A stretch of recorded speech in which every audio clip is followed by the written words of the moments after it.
الله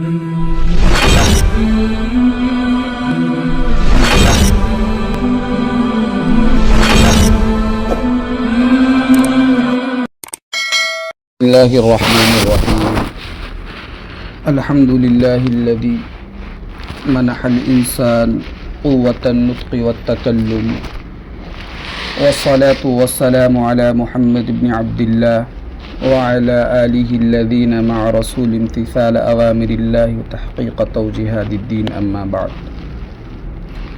أعوذ بالله من الشيطان الرجيم بسم الله الرحمن الرحيم اقرأ باسم ربك الذي خلق خلق الإنسان من علق اقرأ وربك الأكرم الذي علم بالقلم علم الإنسان ما لم يعلم كلا إن الإنسان ليطغى أن رآه استغنى إن إلى ربك الرجعى أرأيت الذي ينهى عبدا إذا صلى أرأيت إن كان على الهدى أو أمر بالتقوى أرأيت إن كذب وتولى ألم يعلم بأن الله يرى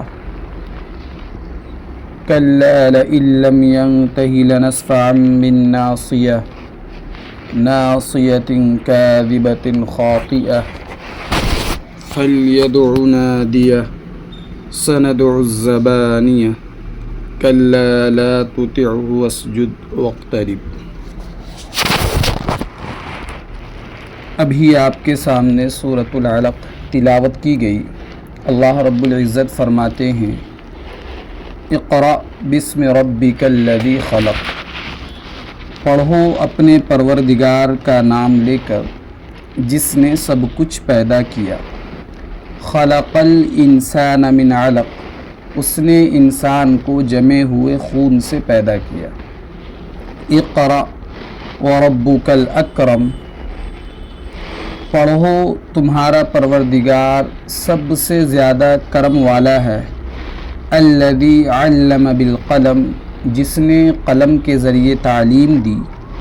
علم الانسان ما لم يعلم، انسان کو اس بات کی تعلیم دی جو وہ نہیں جانتا تھا. کلا ان الانسان لیطغی، حقیقت یہ ہے کہ انسان کھلی سرکشی کر رہا ہے. ان رآہ استغنی، کیونکہ اس نے اپنے آپ کو بے نیاز سمجھ لیا. ان الی ربک الرجعی، سچ بات تو یہی ہے کہ ہم تم سبھی کو پروردگار کی طرف لوٹنا ہے. ارأیت الذی ینہی عبدا اذا صلی، بھلا تم نے اس شخص کو بھی دیکھا جو ایک بندے کو منع کرتا ہے جب وہ نماز پڑھتا ہو. ارأیت ان کان علی الہدی، بھلا بتاؤ اگر وہ نماز پڑھنے والا ہدایت پر ہو. او امر بالتقوی، یا تقوی کا حکم دیتا ہو. ارأیت ان کذب وتولی، بھلا بتلاؤ کہ حق کو جھٹلاتا ہو اور منہ موڑتا ہو. الم یعلم بان اللہ یری، کیا یا اسے معلوم نہیں کہ اللہ دیکھ رہا ہے.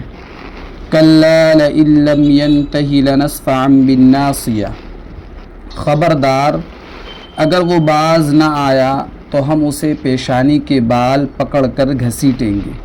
ناصیۃ کاذبۃ خاطئہ، فرمایا کہ اس پیشانی کے بال جو جھوٹی اور گنہگار ہے. فلیدع نادیہ، اب وہ بلا لے اپنی مجلس والوں کو. سندع الزبانیہ، ہم دوزخ کے فرشتوں کو بلا لیں گے. کلا لا تطعہ واسجد واقترب، ہرگز اس کی بات نہ مانو، سجدہ کرو اور قریب آ جاؤ. یہ سورۃ العلق آپ کے سامنے پڑھی گئی اور اس کا ترجمہ کیا گیا. سورۃ العلق یہ مکی صورت ہے اور اس میں مفسرین کے قول کے مطابق 19 آیات ہیں. سورۃ العلق سے لے کر سورۃ الناس تک یہ آخری جو صورتیں ہیں، ان تمام میں قرآن کریم کا خلاصہ اللہ رب العزت نے بیان فرمایا. جیسے بعض اوقات ایک خطیب 2 یا 3 گھنٹے مفصل خطاب کے بعد آخر میں 5-7 منٹ میں سارے خطاب کا خلاصہ بیان کر دیتا ہے، تو اسی طریقے سے اللہ رب العزت نے پورے قرآن کریم کی تعلیمات کا خلاصہ ان آخری چھوٹی چھوٹی صورتوں میں بیان فرما دیا۔ اس صورت مبارکہ کے اگر پس منظر میں ہم جائیں گے، نزول کے اعتبار سے دیکھیں گے، تو اس صورت کی جو سب سے پہلی 5 آیات ہیں یہ اولین آیات ہیں، اور ان کے نزول کی کیفیت تفصیل کے ساتھ امی جان سیدہ عائشہ صدیقہ رضی اللہ تعالی عنہا نے حدیثوں میں بیان فرمائی ہے۔ فرماتی تھی کہ نبوت کی جب ابتدا ہوئی تو سب سے پہلے جناب محمد رسول اللہ صلی اللہ علیہ وسلم کو سچے خواب آنا شروع ہوئے۔ آپ جو بھی خواب دیکھتے تھے وہ سچ ثابت ہوتا تھا۔ آپ نے شاید یہ بات سنی ہو کہ حضور اقدس صلی اللہ علیہ وسلم نے سچے خوابوں کو نبوت کے 40 اجزاء میں سے ایک جز قرار دیا۔ تو سب سے پہلے آپ صلی اللہ علیہ وسلم کو سچے خواب آنا شروع ہوئے۔ اسی طریقے سے اتنی بات ضرور ہے کہ خواب کی تعبیر بیان کرنا یہ بڑا مشکل کام ہے۔ ہر کوئی نہ خواب کی تعبیر بتلا سکتا ہے اور نہ یہ سمجھ سکتا۔ بعض اوقات خواب میں اشارات ہوتے ہیں اور ان اشارات کے ذریعے اصل مقصد تک پہنچنا یہ ہر کسی کے بس کی بات نہیں ہوتی۔ بعض اوقات جو خواب ہوتے ہیں وہ توہمات ہوتے ہیں انسان کے وہم و خیال کے مطابق۔ بعض اوقات خواب وہ دن بھر سوچے جانے والے خیالات بھی ہوتے ہیں۔ بعض اوقات خواب کسی بیماری کی وجہ سے بھی ہوتے ہیں، کبھی معدے کی تکلیف کی وجہ سے ہوتی ہے، مختلف غذاؤں کی وجہ سے بھی خواب آتے ہیں۔ حضور اکرم صلی اللہ علیہ وسلم کے ساتھ سب سے پہلے تو یہ معاملہ ہوا کہ آپ کو سچے خواب دکھائی دینے لگے۔ اس کے بعد آپ خلوت کی طرف زیادہ مائل ہو گئے۔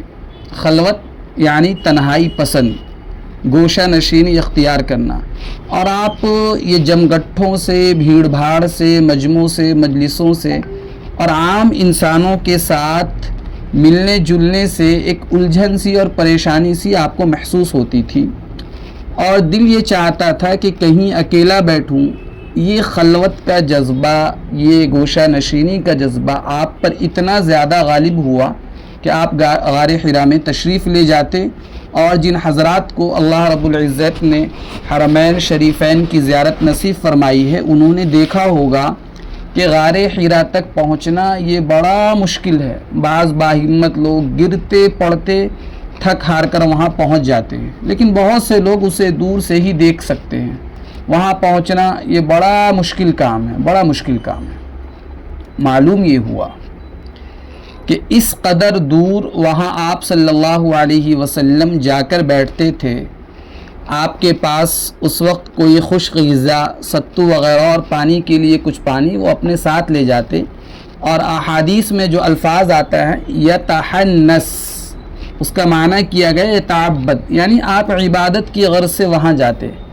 کس طرح کرتے تھے؟ بس فطری طور پر جس طرف میلان رکھتا تھا اسی طریقے سے آپ وہاں بیٹھ کر اللہ کی عبادت اور غور و فکر کرتے۔ جب وہاں آپ خلوت گزیں اور اعتکاف کی حالت میں ہوا کرتے تو ایک رات جبرائیل علیہ السلام یکدم نمودار ہوئے اور سورہ علق کی ابتدائی آیات لے کر آپ کے پاس آئے۔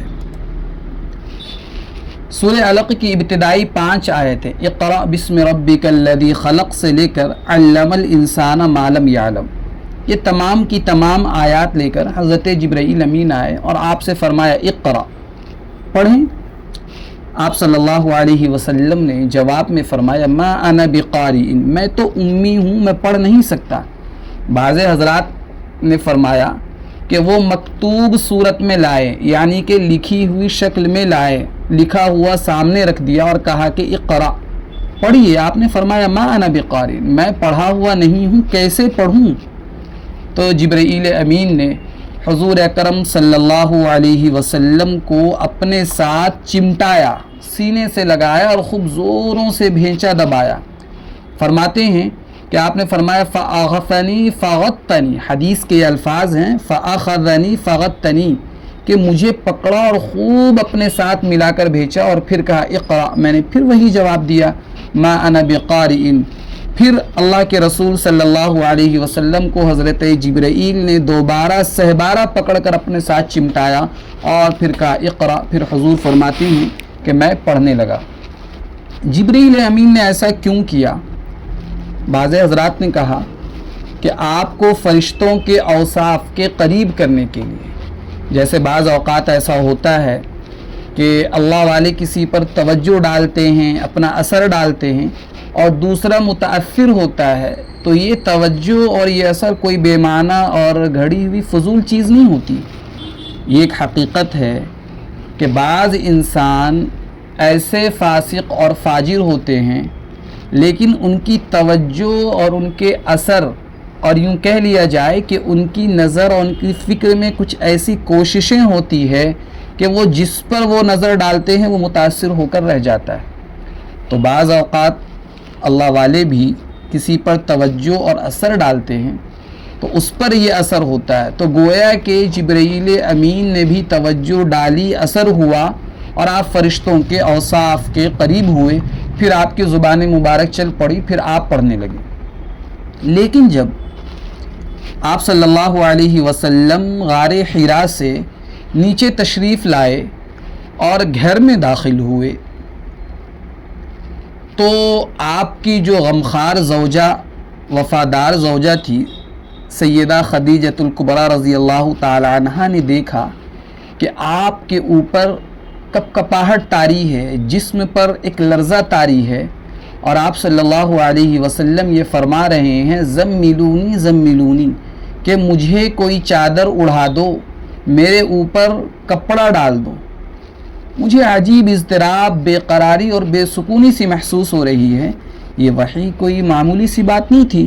اللہ تعالیٰ نے خود قرآن کریم میں فرمایا کہ اگر ہم اس قرآن کو پہاڑ پر نازل فرماتے تو وہ اللہ کے خوف سے ریزہ ریزہ ہو جاتا۔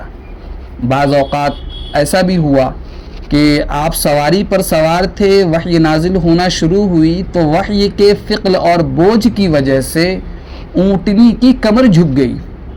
ایسا بھی ہوا ایک مرتبہ کہ آپ ایک صحابی رضی اللہ عنہ کی ران پر سر رکھے ہوئے آرام فرما رہے تھے، جب وحی کا نزول ہونا شروع ہوا تو وہ صحابی فرماتے ہیں کہ مجھے یوں لگا کہ آپ کے بوجھ سے میرے ران کی ہڈی ٹوٹ جائے گی۔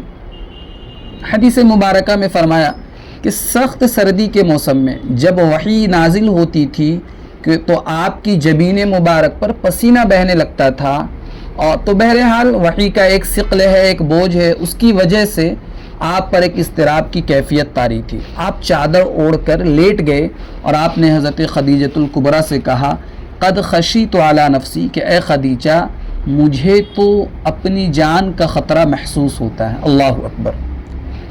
اور میں آپ کو ایک پیاری سی بات بتاؤں، آپ نے یہ قول سنا ہوگا کہ ہر مرد کی کامیابی کے پیچھے کسی عورت کا ہاتھ ہوتا ہے۔ بعض اوقات بیٹے کی کامیابی کے پیچھے ماں کا ہاتھ ہوتا ہے، شوہر کی کامیابی کے پیچھے بیوی کا ہاتھ ہوتا ہے۔ تو میں معاذ اللہ یہ نہیں کہتا کہ ہمارے آقا جناب محمد الرسول اللہ صلی اللہ علیہ وسلم کامیابی کے لیے حضرت خدیجہ کے محتاج تھے، میں ایسا ہرگز نہیں کہتا۔ اللہ نے ظاہری سہارے کے طور پر حضرت خدیجہ کو آپ کا غمخوار، ہمدرد اور تسلی دینے والا بنایا۔ آپ صلی اللہ علیہ وسلم نے جب یہ جملہ فرمایا نا خشیت علی نفسی، کہ اے خدیجہ مجھے اپنی جان کا خطرہ ہے، تو حضرت خدیجہ کیا فرماتی ہیں کلا واللہ لا یخزیک اللہ ابدا، ہرگز نہیں۔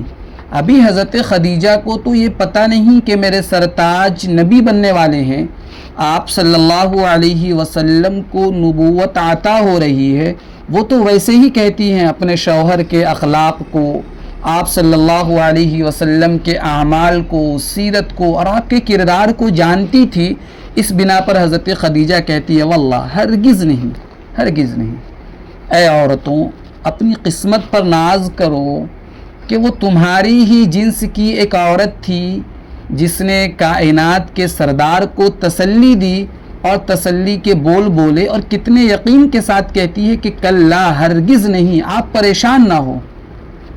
پھر فرمایا کہ خوشخبری حاصل کیجئے، میری طرف سے آپ کو بشارت ہے۔ اور آگے کے جو جملے حضرت خدیجہ نے فرمائے وہ الفاظ سننے کے قابل ہیں۔ وہ کہتی ہیں فواللہ لا یخزیک اللہ ابدا، اللہ کی قسم اللہ آپ کو کبھی رسوا نہیں کرے گا، آپ بڑے اعلیٰ اخلاق کے مالک ہیں، آپ رسوا نہیں ہو سکتے۔ میں اکثر یہ عرض کیا کرتا ہوں کہ اخلاق یہ اللہ کے یہاں بڑا وزن رکھتے ہیں۔ جناب محمد رسول اللہ صلی اللہ علیہ وسلم کا یہ فرمان ہے کہ قیامت کے دن انسان کے نام اعمال میں اچھے اخلاق سب سے بھاری عمل ثابت ہوں گے۔ اندازہ کیجئے کہ حضرت خدیجہ نے یہ نہیں فرمایا کہ آپ عبادت بہت کرتے ہیں، آپ روزے بہت زیادہ رکھتے ہیں، آپ ذکر بہت کرتے ہیں، بلکہ فرماتی ہیں اِنَّكَ لَتَصِلُ الرَّحِمِ، آپ صلہ رحمی کرتے ہیں، آپ رشتہ داروں کے حقوق ادا کرتے ہیں۔ فرمایا وَتَصْدُقُ الْحَدِيثِ کہ آپ ہمیشہ سچ بولتے ہیں۔ میری زبان نے اس 15 سال کی سفر زوجیت میں، میری کانوں نے اس 15 سال کی سفر زوجیت میں کبھی آپ کو جھوٹ بولتے نہیں دیکھا۔ یہ کون فرما رہی ہیں؟ حضرت خدیجۃ الکبریٰ۔ کیونکہ 25 سال عمر تھی ہمارے آقا کی جب شادی ہوئی، اور آج 40 سال گزر گئے۔ زندگی کے 41ویں سال 41 ایئرس میں وحی کا نزول شروع ہوا، تو گویا کہ 15 سال کی تقریباً رفاقت تھی۔ تو فرماتی ہیں کہ اے میرے سرتاج، میں نے آج تک آپ کو کبھی جھوٹ بولتے ہوئے نہیں سنا۔ یہ بیوی کی گواہی ہے۔ میرے عزیزو، اسلام کی شہزادیوں، سامعین و سامعات، ہم میں سے بہت سے انسان ایسے ہیں کہ وہ دور سے بڑے اچھے دکھائی دیتے ہیں، لیکن اگر قریب جائیں نا تو ان کی برائیاں کھلتی ہے۔ اور حدیث میں اللہ کے نبی نے فرمایا کہ ایک ایسا وقت آئے گا کہ لوگ تعریف کریں گے فلاں شہر، فلاں گاؤں، فلاں قبیلے، فلاں جماعت، فلاں محلے، فلاں سوسائٹی میں ایک بہت اچھا انسان رہتا ہے، لیکن جب قریب جائیں گے، ان کے ساتھ معاملات کریں گے تو پھر پتہ چلے گا کہ یہ تو کچھ بھی نہیں ہے۔ جس کو لوگوں نے ہیرو بنا رکھا تھا وہ تو دراصل زیرو ہے۔ لیکن یہاں کون گواہی دے رہی ہے؟ شب و روز دیکھنے والی، شب و روز، صبح و شام جو آپ کو دیکھ رہی ہے، زوجہ مطہرہ، جس نے قریب سے دیکھا اور رشتہ ہونے سے پہلے بھی دیکھا تھا، اس لیے کہ حضور صلی اللہ علیہ وسلم حضرت خدیجہ کا تجارتی سامان لے کر جایا کرتے تھے، ان کی طرف سے نمائندہ بن کر تجارت بھی کرتے رہے۔ اس کے بعد یہ رشتہ ہوا۔ جب حضرت خدیجہ نے آپ کے معاملات کو دیکھ لیا، اس کے بعد خود رشتے کی پیشکش کی، تو فرماتی ہیں کہ آپ ہمیشہ سچ بولتے ہیں۔ اللہ رب العزت ہمارے اندر بھی یہ سچائی والی صفت پیدا فرمائے۔ میں اس لیے یہ باتیں آپ کو سنا رہا ہوں کہ تاکہ یہ صفات اللہ ہمارے اندر بھی پیدا فرما دے، ہم بھی ان کی اہمیت کو سمجھ لیں کہ یہ اخلاق اللہ کے یہاں وزن رکھتے ہیں۔ حضرت خدیجہ فرما رہی ہیں وَتَحْمِلُ الْكَلَّ، آپ کمزوروں، عاجزوں، بے بسوں، بے کسوں کا آپ سہارا بنتے ہیں، ان کا بوجھ اپنے اوپر اٹھا لیتے ہیں۔ اور پھر فرمایا وَتُقْرِي الضَّيْفَ، آپ مہمان نوازی کرتے ہیں، آپ کے دسترخوان سے کوئی بھوکا نہیں جاتا۔ وَتُعِينُ عَلَى نَوَائِبِ الْحَقِّ، اور فرمایا کہ جہاں حق کا معاملہ ثابت ہو جاتا ہے وہاں آپ مددگار ثابت ہوتے ہیں۔ یہ نبوت ملنے سے پہلے کی باتیں ہیں۔ ایسا ہوتا ہے کہ کوئی مسافر آ گیا، گنڈوں اور اوباش قسم کے لوگوں نے اس کا مال و اسباب چھین لیا، تو حضور اکرم صلی اللہ علیہ وسلم نے کچھ افراد کو لے کر ایک کمیٹی بنائی تھی، ایک وفد اور ایک جماعت سی بنائی تھی کہ ایسے لوگوں کا ساتھ دیا جائے اور گنڈوں کا، بدماشوں کا ہاتھ روکا جائے۔ تو حضرت خدیجہ فرما رہی ہیں وَتُعِينُ عَلَى نَوَائِبِ الْحَقِّ، اس لیے کہ حضور اکرم صلی اللہ علیہ وسلم کے دل میں بھی حضرت خدیجہ کی بڑی محبت تھی۔ ہمارے آقا یہ با وفا آقا تھے، امت کے ساتھ بھی با وفا تھے، ازواج مطہرات کے ساتھ بھی باوفا تھے، صحابہ کے ساتھ بھی، آپ یاروں کے ساتھ بھی باوفا تھے، اور یہاں تک کہ دشمنوں کے ساتھ بھی باوفا تھے۔ جو وعدہ کرتے تھے وہ پورا کرتے تھے۔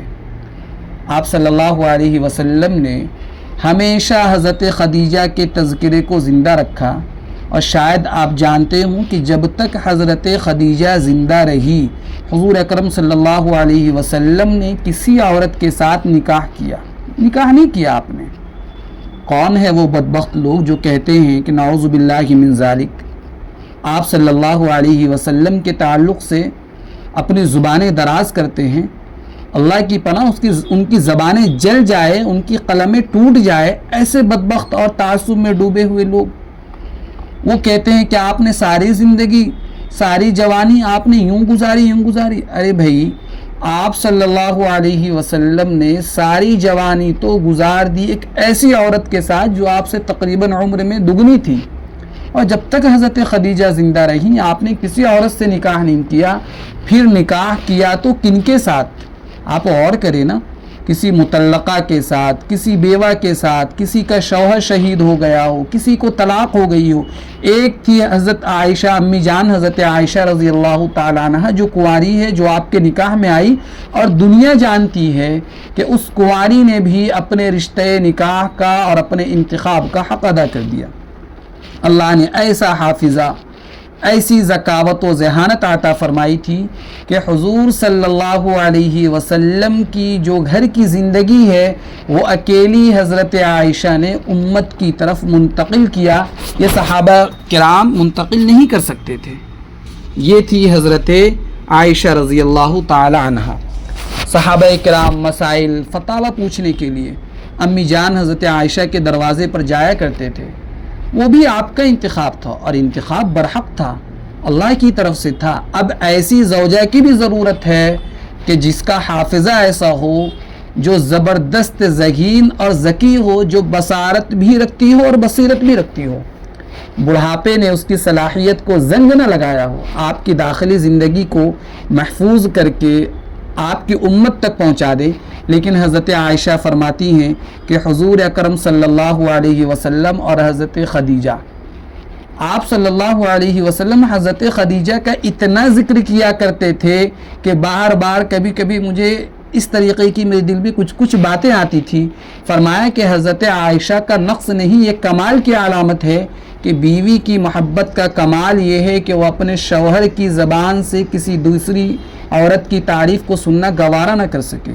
حضور اکرم صلی اللہ علیہ وسلم نے فرمایا کہ عورتوں کو چاہیے کہ وہ اپنے مردوں کے سامنے دوسری عورتوں کا حسن و جمال بیان نہ کرے، کہ کہیں ایسا نہ ہو کہ ان کے دل میں وسوسہ اور برائی کا خیال آ جائے۔ وہ جو کہا گیا نا حدیث میں کہ شرکت غم بھی گوارا نہیں کرتی محبت میری، یہ اس طریقے کے جو الفاظ کہے جاتے ہیں، تو غم میں بھی شرکت کو گوارا نہیں کرتی۔ اگر غم آئے تو کوئی دوسرا شریک نہ ہو، اچھائی تو کیا میں غم میں بھی کسی کی شرکت کو گوارا نہیں کرتا۔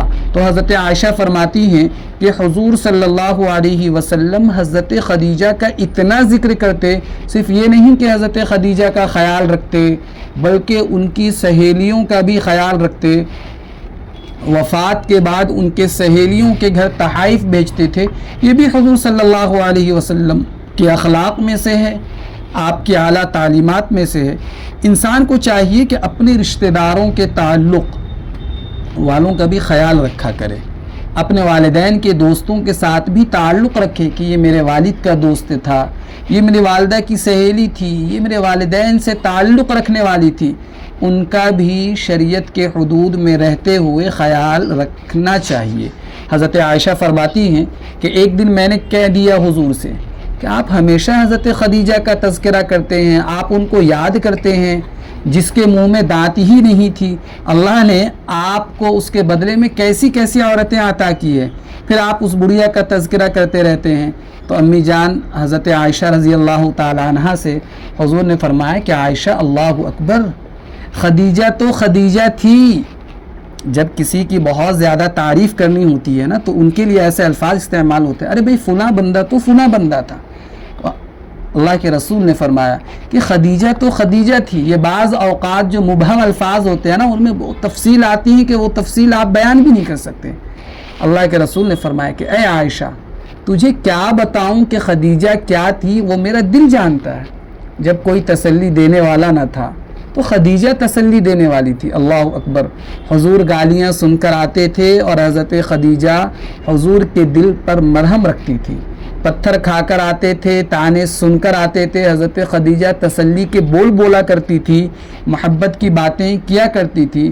اس موقع پر بھی جب حضور اکرم صلی اللہ علیہ وسلم پہلی وحی کے نازل ہونے کی وجہ سے اور جبرائیل امین کو دیکھ لینے کی وجہ سے پریشان ہوئے تو انہیں تسلی دی کہ اے میرے سرتاج، اللہ آپ کو رسوا نہیں کرے گا، اللہ آپ کو بے یار و مددگار نہیں چھوڑے گا. آپ تو اعلیٰ اخلاق کے مالک ہیں، کمزوروں کی مدد کرنے والے ہیں، یتیموں کا سہارا بننے والے ہیں. آپ مہمانوں کی مہمان نوازی کرتے ہیں.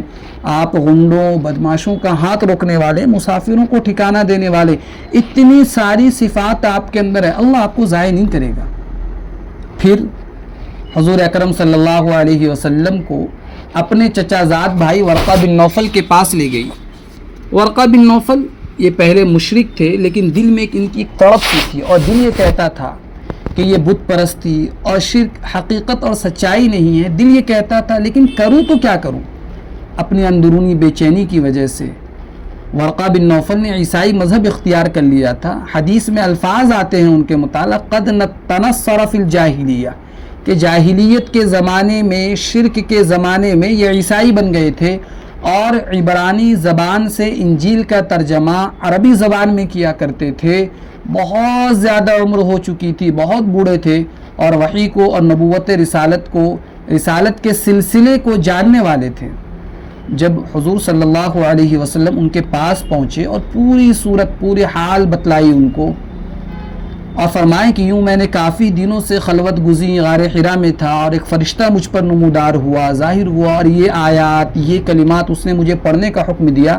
تو ورقہ بن نوفل کہنے لگے کہ اے محمد صلی اللہ علیہ وسلم یہ تو وہی فرشتہ ہے جو موسیٰ پر اترتا تھا، جو موسیٰ علیہ السلام پر وحی لے کر آتا تھا، وہی تجھ پر اترا. ایسا لگتا ہے کہ اللہ نے تجھے نبوت و رسالت کے لیے منتخب کر لیا. پھر ورقہ بن نوفل نے عجیب بات کہہ دی. اس نے ایک جملہ کہا یا لیتنی اکون حیا حین یخرجک قومک، اے کاش میں اس وقت زندہ ہوتا جس وقت آپ کی قوم آپ کو مکہ سے نکال دے گی.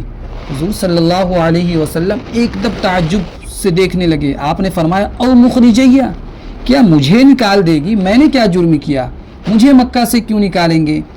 تو ورقہ بن نوفل نے کہا کہ آپ سے پہلے بھی جب کسی انسان نے نبوت کا دعویٰ کیا اور اس پر وحی اتری تو اس کو ان حالات کا سامنا کرنا پڑا، مخالفتیں ہوئی، ان سے لوگوں نے دشمنیاں کی، انہیں وطن چھوڑنا پڑا. لہذا آپ کے ساتھ بھی یہی سلسلہ ہوگا. تقریباً 3 سال تک یہ وحی کا سلسلہ رک گیا. وحی کا سلسلہ رکنے کی وجہ سے حضور اکرم صلی اللہ علیہ وسلم اور بھی زیادہ پریشان ہو گئے. احادیث میں یہ باتیں آتی ہے کہ حضور فرماتے ہیں کہ بعض اوقات کسی پہاڑ پر چڑھ جاتا، دل یہ چاہتا تھا کہ میں اپنے آپ کو گرا کر ختم کر لوں، لیکن جبرائیل امین ظاہر ہوتے اور فرماتے یا محمد انک رسول اللہ حقا فیسکن بذالک، اے محمد صلی اللہ علیہ وسلم آپ اللہ کے سچے رسول ہیں. جب حضرت جبرائیل امین یہ جملہ کہتے ہیں تو اللہ کے رسول فرماتے ہیں مجھے سکون مل جاتا کہ یہ پہلے وحی نازل ہوئی.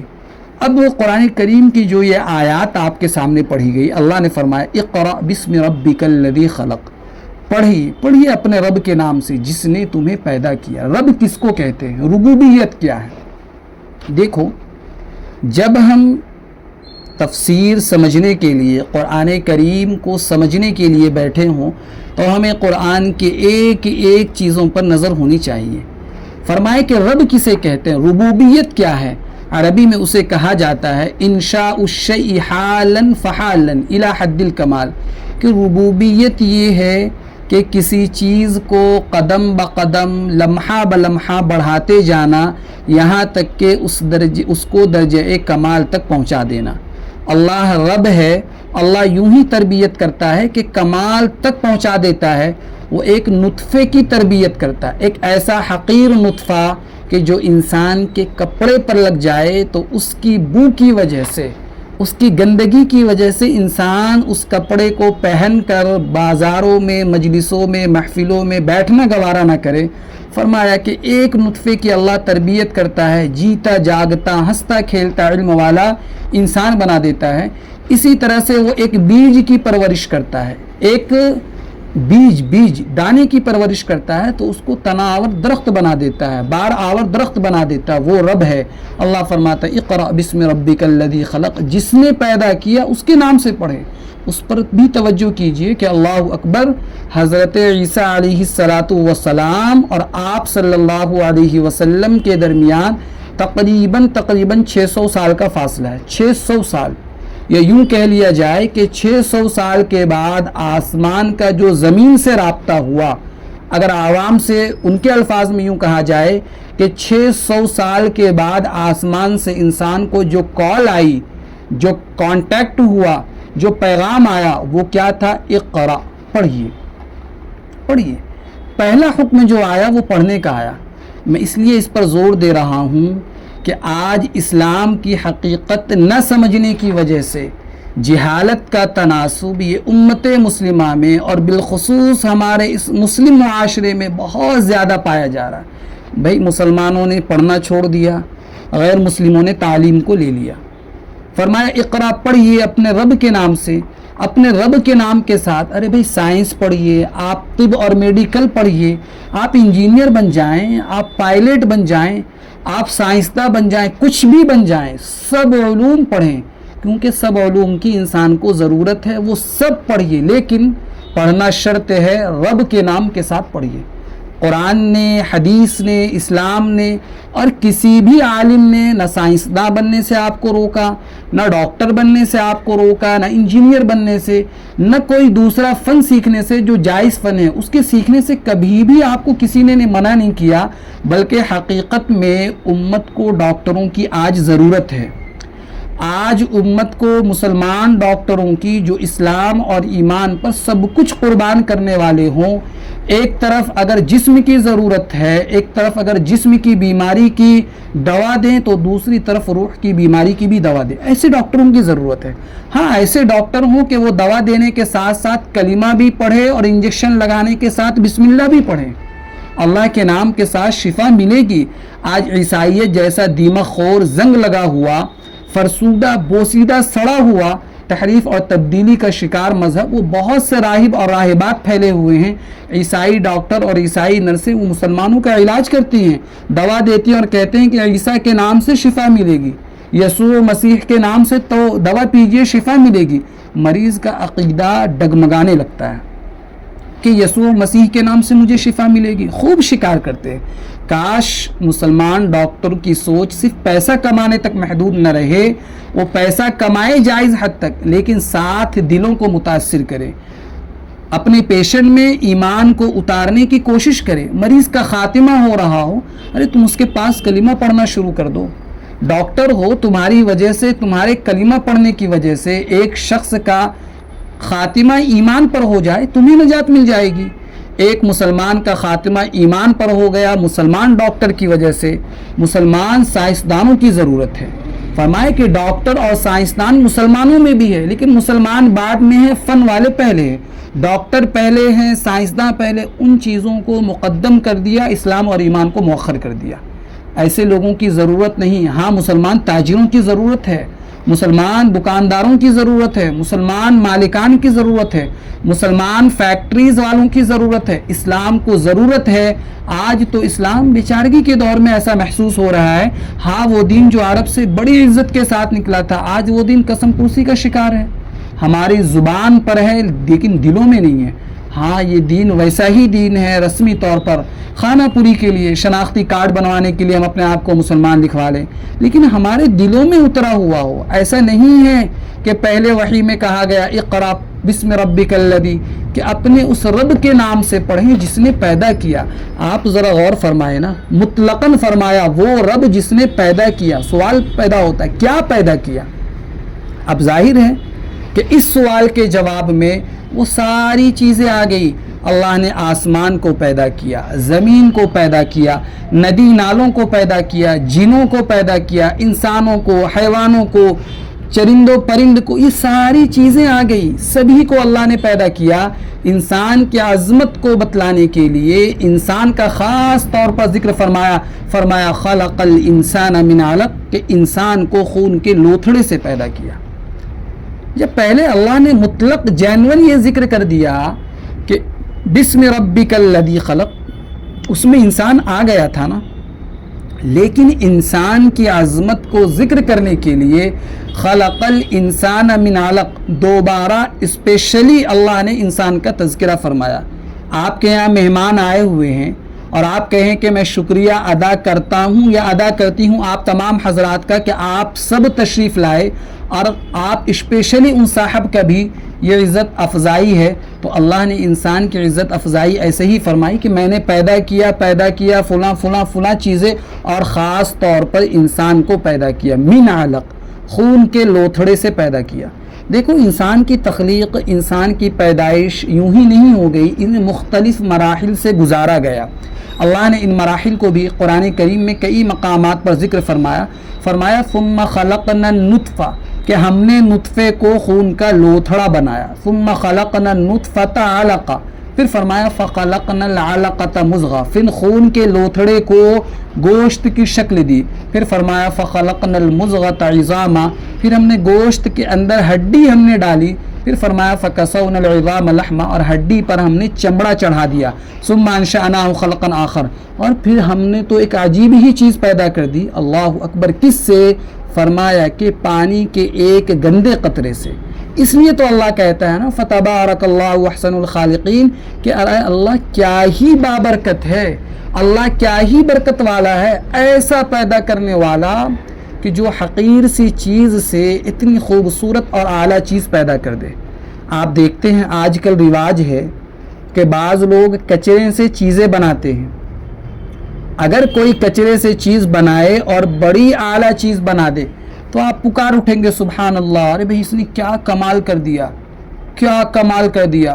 مواد اور مٹیریل اگر اعلیٰ ہو اور اس سے کوئی اعلیٰ چیز بنائی جائے تو اتنا بڑا کمال نہیں، لیکن اگر میٹیریل جو ہے وہ گھٹیا ہو اور اس سے چیز ایسی بنا دی جائے جس کو سامنے فرشتوں کو سجدہ کرنے کا حکم دے دے، تو اس سے اعلیٰ خالق کوئی نہیں ہو سکتا۔ ایک حقیر سا نطفہ کپڑے پر لگ جائے تو انسان اس کی بو تک کو محسوس کر لیتا ہے اور وہ اس کی طبیعت میں گناوٹ آ جاتی ہے۔ فرمایا کہ ایسے قطرے سے، ایسے گھٹیا مٹیریل سے اللہ نے اتنی اعلیٰ چیز بنا دی۔ اللہ کے بارے میں کہا فتبارک اللہ احسن الخالقین، اللہ نے سارے مراحل بیان فرمائے، قرآن میں بیان فرمائے۔ اور یاد رکھیے کہ قرآن یہ جدید کتاب ہے، ہاں کبھی بھی قرآن یہ پرانی کتاب نہیں ہے، قرآن جدید کتاب ہے۔ یہ نئی کتاب، کیا مطلب جدید کتاب کا؟ آج آپ جدید تحقیقات کو، نیو ریسرچ کو لے کر آئے اور قرآن کو پڑھیے، اس کا کوئی بیان غلط ثابت نہیں ہو سکتا۔ ایک امی کے زبان سے بچے کے پیدائش کے مراحل بیان کیے جا رہے ہیں کہ کن کن مراحل سے گزرتا ہے۔ بچہ نطفے سے لوتھڑے کی شکل میں، لوتھڑے سے گوشت کی شکل میں، گوشت پھر ہڈی، اور ہڈی کے اوپر پھر چمڑا۔ نہ ڈاکٹر ہے، نہ ڈاکٹروں کی تحقیقات ہے، نہ الٹرا ساؤنڈ ہے، نہ اس وقت میں کوئی مشینیں تھی اور نہ کوئی دوسری چیزیں بیان کر سکتی تھی، مگر ایک امی کے زبان سے یہ مراحل بیان کیے جا رہے ہیں۔ آج 1500 سال کے بعد بھی انسان ترقی کرنے کے بعد بھی گواہی دے رہا ہے کہ آمینہ کا لال لخت جگر کی زبان سے جو بات نکلی تھی وہ مبنی برحق ہے، وہ حق پر مبنی ہے۔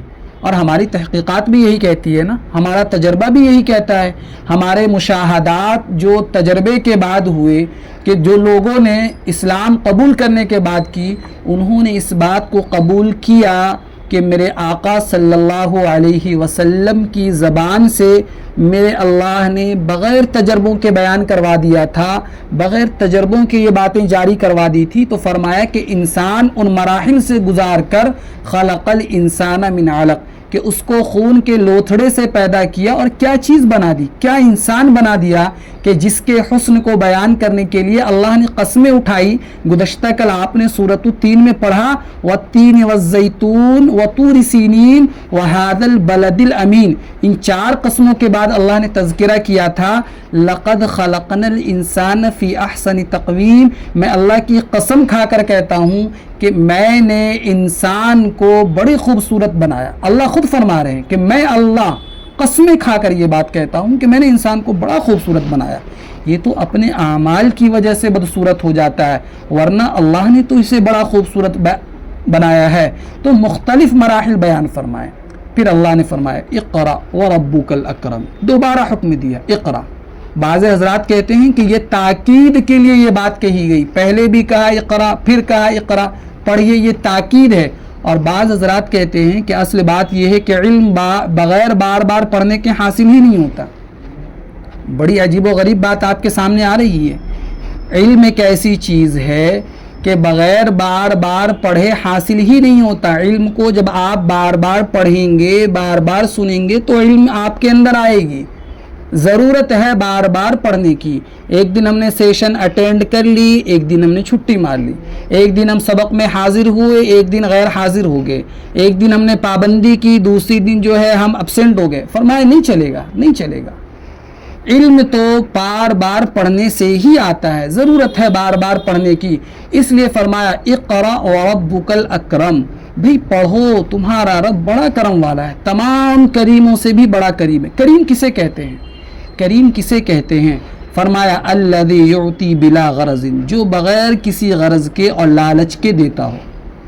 کوئی شخص نا اس دنیا میں لالچ کے بغیر کچھ نہیں دیتا۔ ایک باپ اپنی اولاد کو بغیر لالچ کے نہیں دیتا کہ بچے بڑے ہوں گے تو میرے کام آئیں گے، یہ فکر ہوتی ہے۔ اور کچھ نہیں تو ثواب کی تو لالچ ہوتی ہے نا، جنت کی لالچ تو ہوتی ہے نا، لیکن وہ اللہ دیتا ہے، دوست کو بھی دیتا، دشمنوں کو بھی دیتا، اور غرض کوئی بھی نہیں ہے، بغیر غرض کے اللہ سب کو دیتا ہے۔ تو کہا کہ تیرا رب بڑا کریم ہے، اکرم۔ پھر اللہ نے فرمایا الذی علم بالقلم، وہ اللہ جس نے قلم کے ذریعے سے علم سکھایا۔ اللہ اکبر۔ تعلیم کی ابتدا قلم کے ذریعے ہوتی ہے۔ قلم یہ اللہ کی بہت بڑی نعمت ہے۔ اللہ نے قلم کی قسم اٹھائی ہے، فرمایا قرآن کریم کے پارہ 29 میں نون والقلم وما یسطرون، قلم کی قسم، جو کچھ لکھتے ہیں اس کی قسم۔ اور صحیح حدیث میں رسول اقدس صلی اللہ علیہ وسلم نے تو بات یہ فرمائی اول ما خلق اللہ القلم، کہ اللہ نے سب سے پہلی چیز جو کائنات میں پیدا کی وہ قلم پیدا کیا۔ پھر قلم سے کہا اکتب، لکھو لکھو۔ پھر فرمایا فَكَتَبَ مَا يَكُونُ إِلَى يَوْمِ الْقِيَامَةِ، پھر قلم نے وہ ساری چیزیں لکھی جو قیامت تک ہونے والا ہے۔ قلم یہ اللہ کی بہت بڑی نعمت ہے۔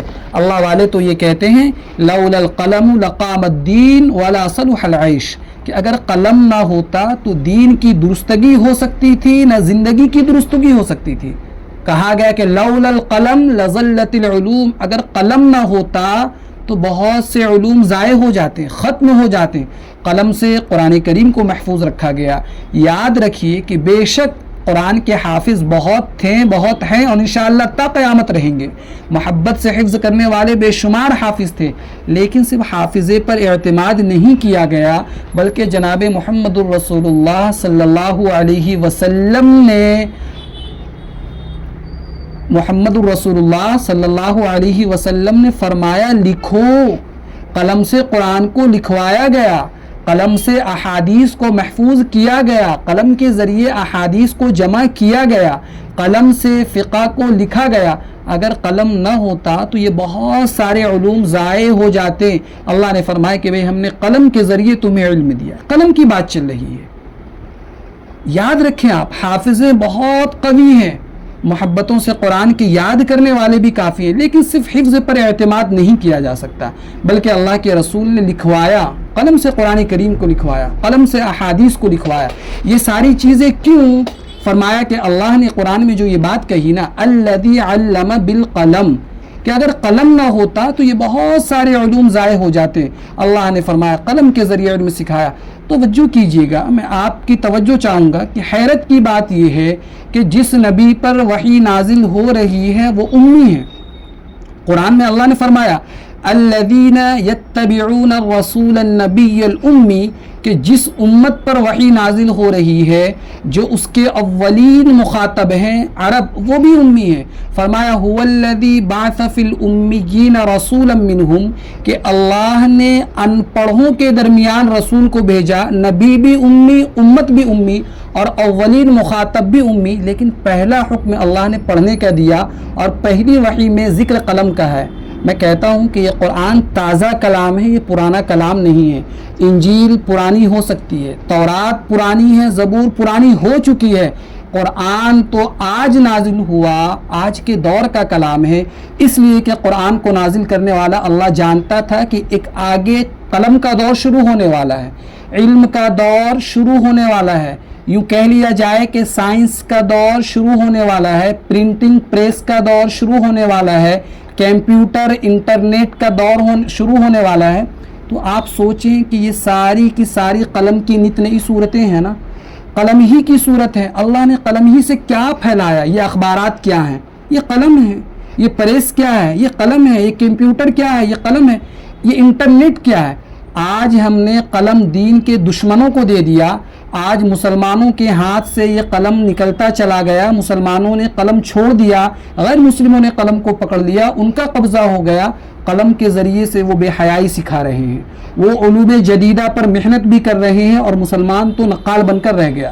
بس صرف کاپی پیسٹ یہ مسلمانوں کا کام رہ گیا.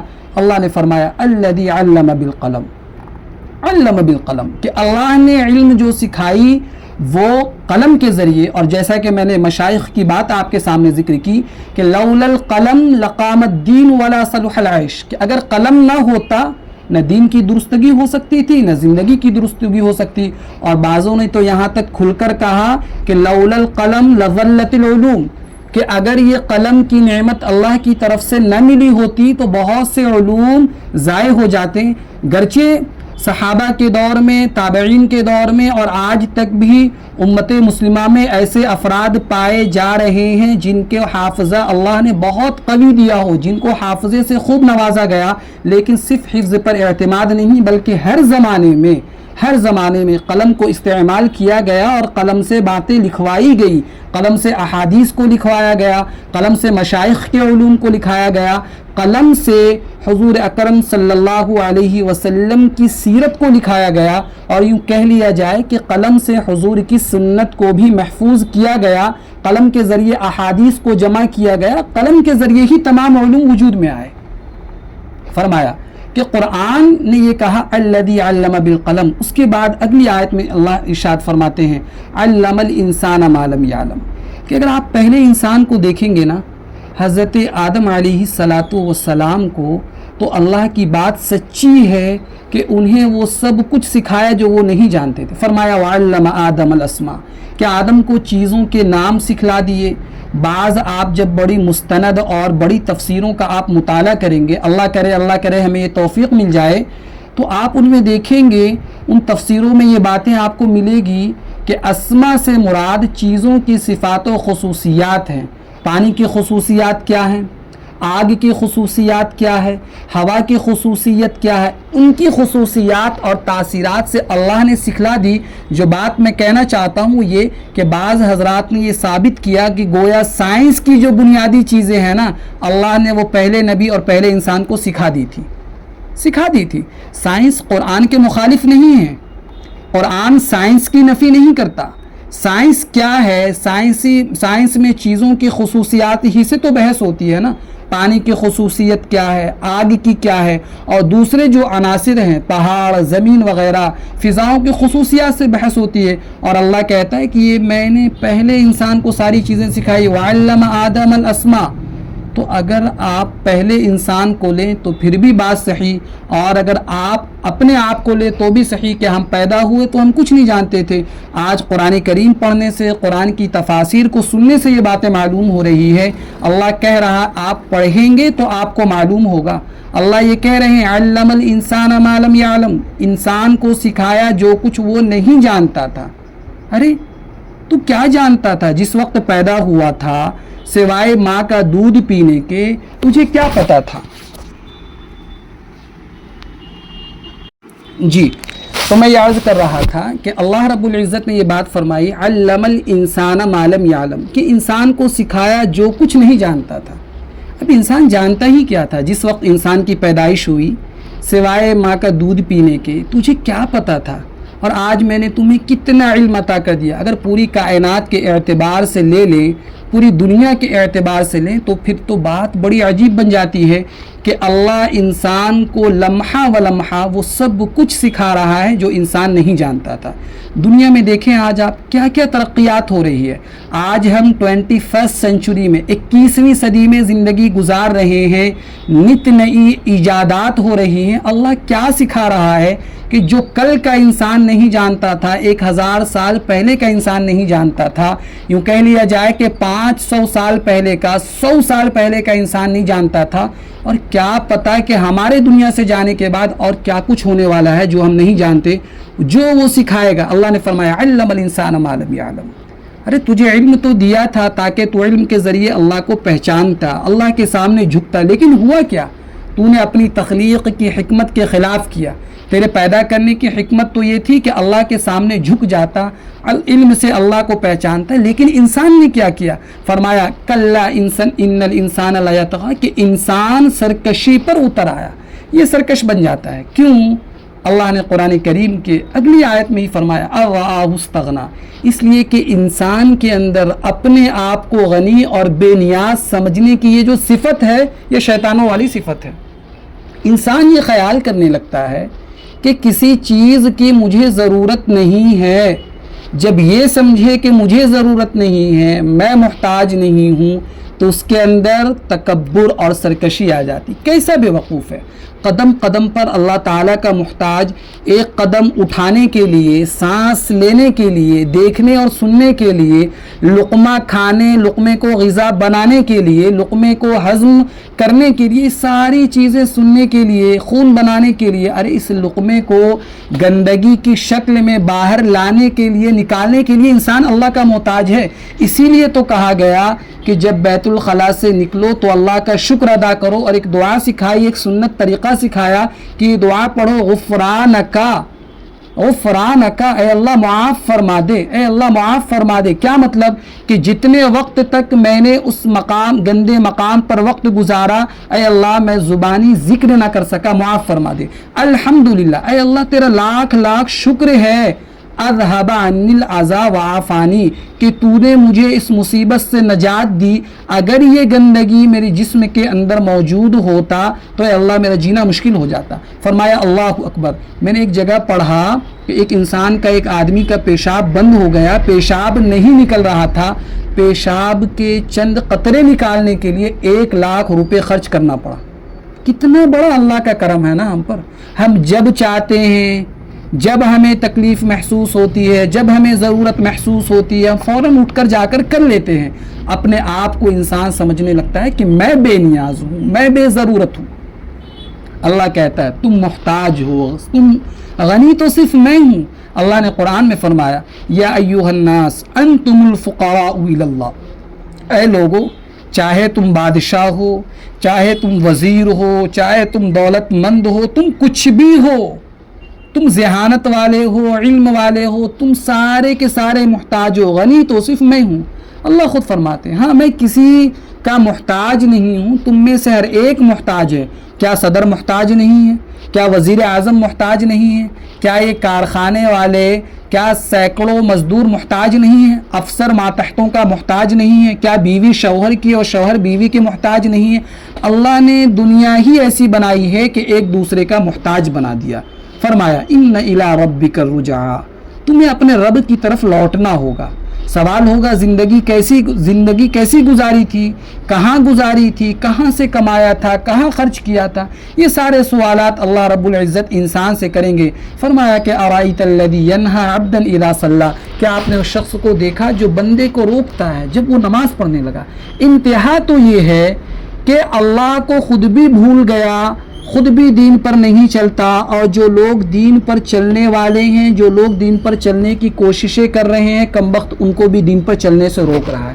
اللہ نے فرمایا ارائیت الذی، کیا تم نے اس شخص کو نہیں دیکھا، ینہی، جو روکتا ہو، کسے، عبدا اذا صلی، ایسے شخص کو جب وہ نماز پڑھنے لگے. انسان خود بھی نماز نہ پڑھتا ہو، خود بھی دین پر نہ چلتا ہو، اور دین پر چلنے والوں کے لیے رکاوٹیں بن رہا ہو. اللہ ہماری حفاظت فرمائے.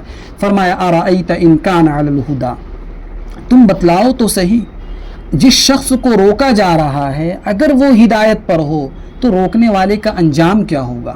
او امر بالتقوی، یا تقوی کا حکم دیتا ہو پھر بھی تم اسے روکتے ہو. ارائیت ان کذب وتولی، کیا تم بتلاؤ کہ اگر یہ جھٹلانے والا اور اعراض کرنے والا ہو تو کیا اس کو حق ہے کہ ایسا کام کرے. اللہ نے فرمایا الم یعلم بان اللہ یری، الم یعلم بان اللہ یری، ہرگز نہیں، کیا یہ نہیں جانتا کہ اللہ دیکھ رہا ہے. فرمایا کلا، ہرگز نہیں. بعض روایتوں کے اندر تو یہ بات آئی کہ یہ آیت کم بخت ابو جہل کے بارے میں نازل ہوئی کہ حضور اکرم صلی اللہ علیہ وسلم کو نماز پڑھنے سے روکتا تھا. اللہ نے فرمایا کلا لئن لم ینتہی لنسفعا بالناصیہ، کہ اگر یہ باز نہ آیا اپنی ان حرکتوں سے تو ہم اس کو پیشانی کے بل پکڑ کر گھسیٹیں گے. قرآن نے فرمایا ناصیۃ کاذبۃ خاطیہ، کہ وہ پیشانی جو جھوٹی ہے، وہ پیشانی جو گنہگار ہے. اور پھر اللہ نے چیلنج کی، فلیدع نادیہ، بلا لے اپنی مجلس والوں کو. ابو جہل کو بڑا ناز تھا نا اپنی جماعت پر کہ میری جماعت بڑی ہے، میرا قبیلہ بڑا ہے. بلاؤ اپنے قبیلے کو، بلاؤ اپنی جماعت کو، اپنی باڈی گارڈ کو بلا لو، تمہارے جتنے باڈی گارڈ ہیں سب کو بلا لو، اپنے فوج کو بلا لو. آج دنیا کے اندر جو لوگ اپنے طاقت کے نشے میں مست ہیں، اپنی حکومت کے نشے میں مست ہیں، اور وہ اس طریقے کی حرکتیں کر رہے ہیں، قرآن ان کے لیے بھی چیلنج کر رہا ہے کہ اللہ کی جس دن پکڑ آئے گی تم بلا لو جسے بلانا ہے. تمہاری فوج کیا کر سکتی ہے. اللہ فرماتے سندع الزبانیہ، اللہ کہتے ہیں میں زبانیہ کو بلاؤں گا. یہ زبانیہ کیا ہے؟